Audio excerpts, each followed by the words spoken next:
22 minute में 22 minute में घुटने टेकने के लिए मजबूर कर दिया। नई आईआईटी, आईआईएम, एम्स जैसे संस्थान खोले हैं, जितने आजादी के बाद 60 वर्षों में नहीं खुले थे। 400 से ज्यादा एकलव्य आवासीय स्कूल खोले गए हैं। दुनिया ने ये भी देखा है कि भारत का सामर्थ्य क्या है।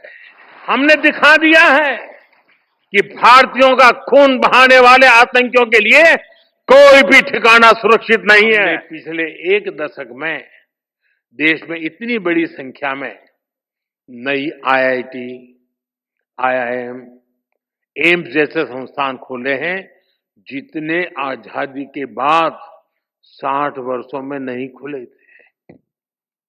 इसके कारण आज उच्च शिक्षा में गरीब और वंचित युवाओं के लिए नए अवसर खुले हैं।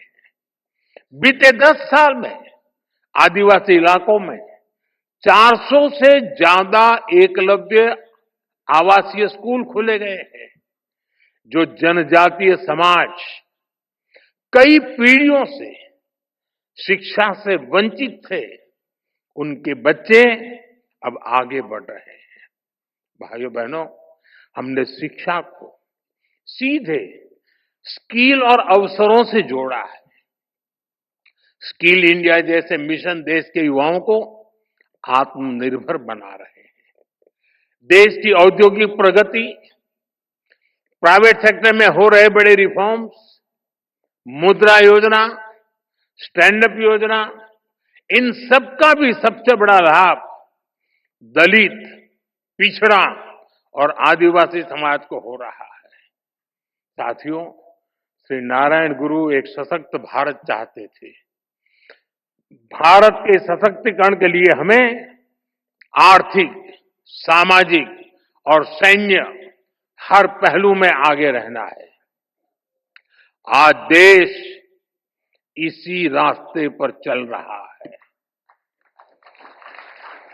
भारत तेजी से दुनिया की तीसरे नंबर की इकोनॉमी बनने की तरफ बढ़ रहा है। हाल में दुनिया ने ये भी देखा है कि भारत का सामर्थ्य क्या है। ऑपरेशन सिंदूर,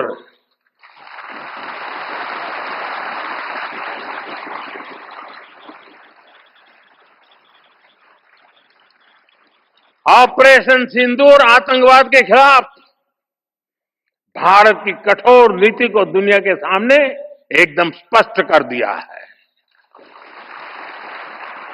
हमने दिखा दिया है कि भारतीयों का खून बहाने वाले आतंकियों के लिए कोई भी ठिकाना सुरक्षित नहीं है।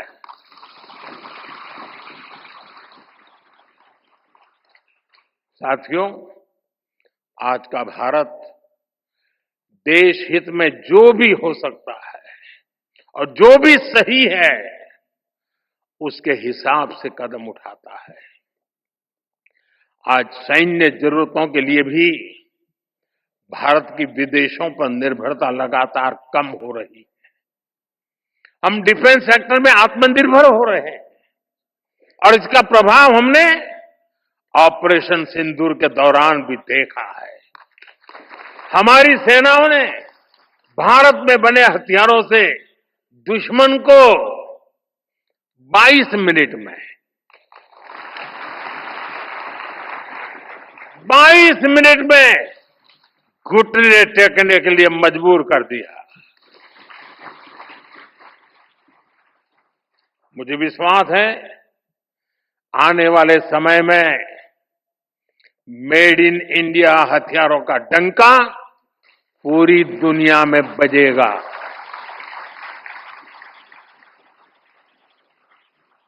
साथियों, देश के संकल्पों को पूरा करने के लिए हमें श्री नारायण गुरु की शिक्षाओं को जन जन तक पहुंचाना है। हमारी सरकार भी इस दिशा में सक्रियता के साथ काम कर रही है।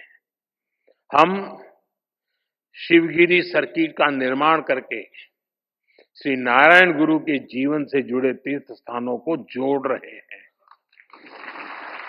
मुझे विश्वास है उनके आशीर्वाद, उनकी शिक्षाएं अमृतकाल की हमारी यात्रा में देश को रास्ता दिखाती रहेंगी।